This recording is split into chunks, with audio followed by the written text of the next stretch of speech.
আসসালামু আলাইকুম। সংবাদে আপনাদের সবাইকে স্বাগত জানাচ্ছি। আমি ফিরোজ তোহা। শুরুতেই আরবে কেবলস সংবাদ শিরোনাম জানিয়ে দিব সর্বশেষ গুরুত্বপূর্ণ আপডেট সংবাদ। শুরুতেই শিরোনাম। প্রবাসীদের হয়রানি বন্ধে পদক্ষেপ নেওয়ার আহ্বান ইসলামী আন্দোলন বাংলাদেশের। এরপর জানিয়ে দিব দেশে ফিরেছেন প্রধানমন্ত্রী শেখ হাসিনা। প্রধানমন্ত্রী শেখ হাসিনা ভারতের 2 দিনের সরকারি সফর শেষে আজ দেশে ফিরেছেন। আজ রাত 8:30টার দিকে প্রধানমন্ত্রী এবং তার সফর সঙ্গীদের বহনকারী বিমান হজরত শাহজালাল আন্তর্জাতিক বিমানবন্দরে অবতরণ করে। জানিয়ে দিব খালেদা জিয়ার আরোগ্য কামনায় দোয়া মাহফিল করবে বিএনপি। এবারকার হাসপাতালে গুরুতর অসুস্থ দলের চেয়ারপারসন বেগম খালেদা জিয়ার আরোগ্য কামনায় আজ রোববার 23 জুন ঢাকাসহ সারা দেশে মহানগর এবং জেলা সদরে দোয়া এবং মিলাদ মাহফিল করবে বিএনপি। এদিকে বাংলাদেশের চেতনাকে মুছে ফেলতেই বারবার ধ্বংসের চেষ্টা আওয়ামী লীগকে বলে অভিযোগ করেছেন আওয়ামী লীগের সাধারণ সম্পাদক এবং সড়ক পরিবহন ও সেতুমন্ত্রী ওয়াহিদুল কাদের। জানিয়ে দিব রাজনীতিবিদদের দুর্নীতিবাজ বানানোর অপতৎপরতা চালাচ্ছে বিএনপি, অভিযোগ করলেন সড়ক পরিবহন ও সেতুমন্ত্রী ওয়াহিদুল কাদের।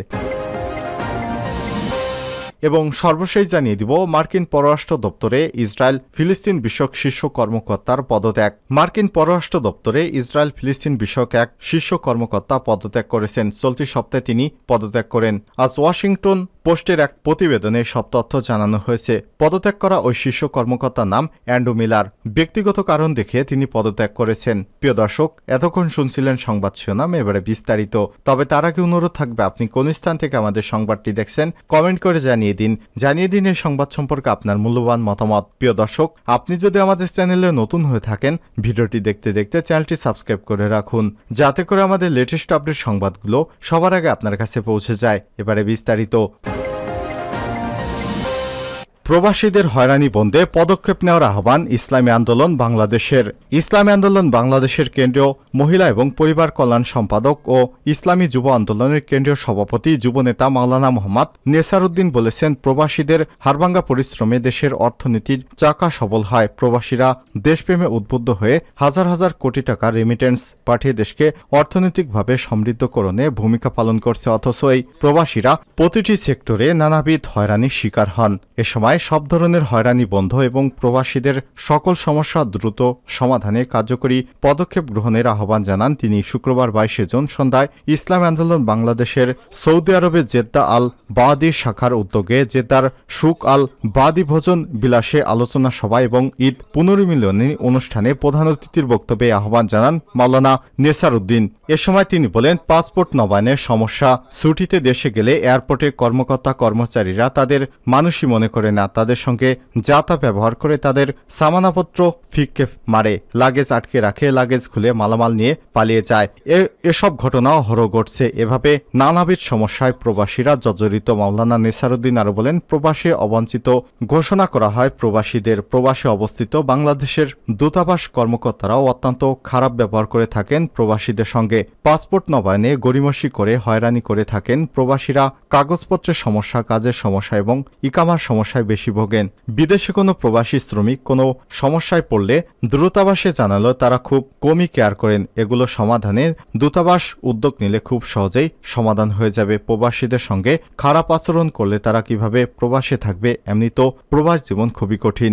বাবা মা, ভাই বোন, স্ত্রী, আত্মীয় সন্তান ফেলে রেখে জীবন যুদ্ধে বেঁচে থাকার তাগিদে বিদেশে পাড়ি জমান। এর মধ্যে যদি সরকারের বিভিন্ন সেক্টরে হয়রানি এবং সমস্যার সম্মুখীন হতে হয়, তাহলে বিদেশে যার আগ্রহ হারিয়ে ফেলবে অনেকেই। এতে বাংলাদেশের রেমিটেন্সের প্রবাহ কমে যাবে, দেশ দেউলিয়াত্বের সম্ভাবনা হয়ে যাবে। এজন্য সব ধরনের হয়রানি বন্ধ এবং প্রবাসীদের সকল সমস্যা দ্রুত সমাধানে কার্যকরী পদক্ষেপ গ্রহণের দাবি জানান তিনি।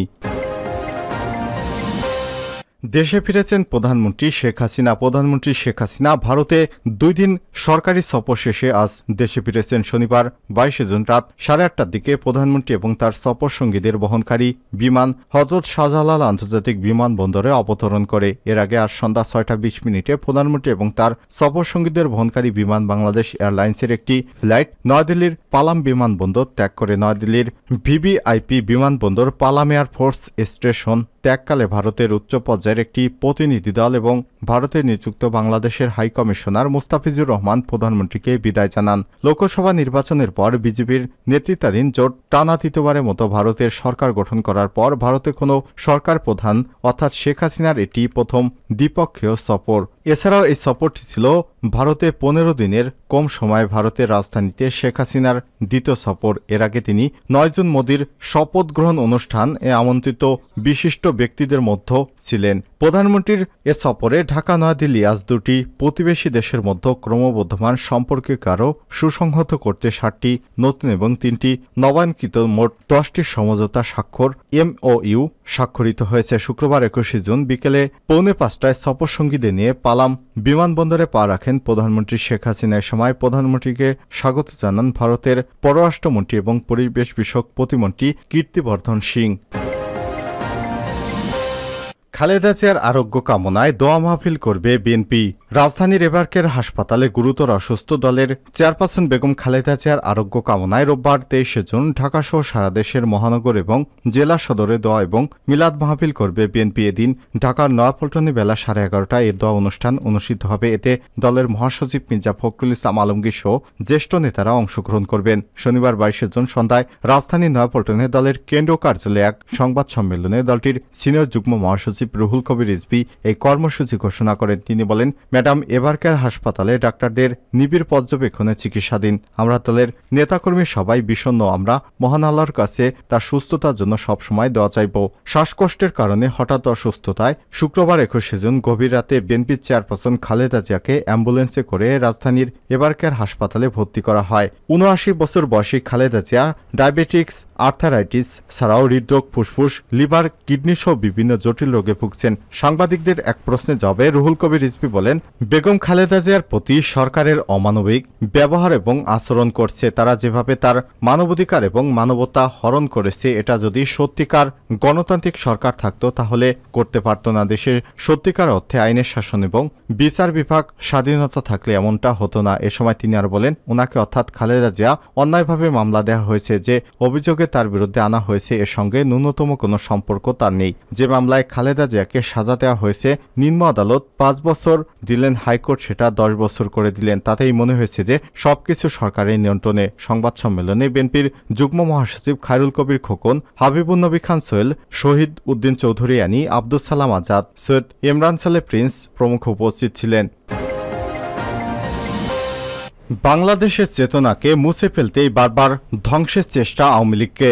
মহান মুক্তিযুদ্ধের নেতৃত্ব দেয়া ঐতিহ্যবাহী দল আওয়ামী লীগ 75-এ বঙ্গবন্ধুকে হারানোর পর দিশেহারা হয়ে পড়ে। এরপর থেকে দলটির নেতাকর্মীদের দমানোর জন্য চলতে থাকে নানা রকম নির্যাতন, অসাম্প্রদায়িকতা, জনগণের অধিকার আদায় এবং ভাতের অধিকারের দাবি নিয়ে আন্দোলন এবং সর্বশেষ দেশ স্বাধীন হলেও মুক্তিযুদ্ধের এই চেতনাকে কখনোই চোখে দেখেনি পাকিস্তান এবং তার এদেশের দোসরেরা। আর বাংলাদেশের জনসম্পৃক্ত অসাম্প্রদায়িক চেতনা এবং মুক্তিযুদ্ধের জাতীয়তাবাদকে বঙ্গবন্ধু এবং তার পরিবারের অধিকাংশ সদস্যদের সঙ্গে হত্যা করা হয়। ভাগ্যক্রমে বেঁচে যান শেখ হাসিনা এবং শেখ রেহানা। আর এভাবে গণতন্ত্রের পক্ষে আজীবন লড়াই করা, জেল জুলুমের শিকার হওয়া গণতন্ত্রকামী নেতাকে হত্যার মাধ্যমে দেশে প্রতিষ্ঠা লাভ করে স্বৈরশাসন। 75 পরবর্তী রাজনৈতিক পট পরিবর্তন এবং ক্ষমতার মধ্যকেন্দ্রকে ছিলেন সেনাবাহিনী প্রধান জেনারেল জিয়াউর রহমান এবং হোসাইন মোহাম্মদ এরশাদ। তাদের আমলে নির্যাতনের শিকার হতে হয় মুক্তিযোদ্ধাদের। জিয়াউর রহমানের প্রধান সামরিক আইন প্রশাসকদের দায়িত্ব গ্রহণ করে আব্দুল মালেক উকিল, সাজেদা চৌধুরী সহ অসংখ্য আওয়ামী লীগ নেতাকে গ্রেপ্তার করা হয়। তার শাসনামলে প্রায় 1200 মুক্তিযোদ্ধা সেনা কর্মকর্তাকে বিনা বিচারে ফাঁসি দেওয়া হয়। 75-এর পর অবৈধভাবে ক্ষমতা গ্রহণ করা জিয়াউর রহমান 1981 সালে সামরিক বাহিনীর সদস্যদের হাতে নিহত হন। এরপর ক্ষমতা গ্রহণ করে আরেক সেনা কর্মকর্তা এরশাদ। তিনিও জিয়ার পদাঙ্ক অনুসরণ করে মুক্তিযোদ্ধা এবং এর সপক্ষের থাকা ব্যক্তিদের উপর নির্যাতন চালাতে থাকে। এই সময়গুলোতে আওয়ামী লীগের হাজার হাজার নেতাকর্মীকে কারাগারে বন্দী করা হয়। মিথ্যা মামলার হুলিয়ার মাথায় নিয়ে পালিয়ে বেড়াতে হয় অনেককেই। মুক্তিযুদ্ধের চেতনাকে ধ্বংস করে আওয়ামী লীগ এবং সহযোগী সংগঠনকে ধ্বংস করার চেষ্টা চলছিল জোরালোভাবে। ভয়ভীতি প্রদর্শন এবং নির্যাতন, অর্থবিত্ত উচ্চবিত্ত ক্ষমতার লোভ দেখিয়ে দল ভাঙা এবং নেতাকর্মীদের ক্ষমতাসীন দলে ফেরানোর চেষ্টা এবং কখনো কখনো দলীয় কার্যক্রম থেকে নিষ্ক্রিয় রাখার ষড়যন্ত্র করতে থাকে স্বৈরশাসকেরা। 2001 সাল থেকে 2006 সাল পর্যন্ত ক্ষমতায় থাকার সময় বিএনপি একই কায়দায় আওয়ামী লীগকে ধ্বংস করার পায়তারা শুরু করে।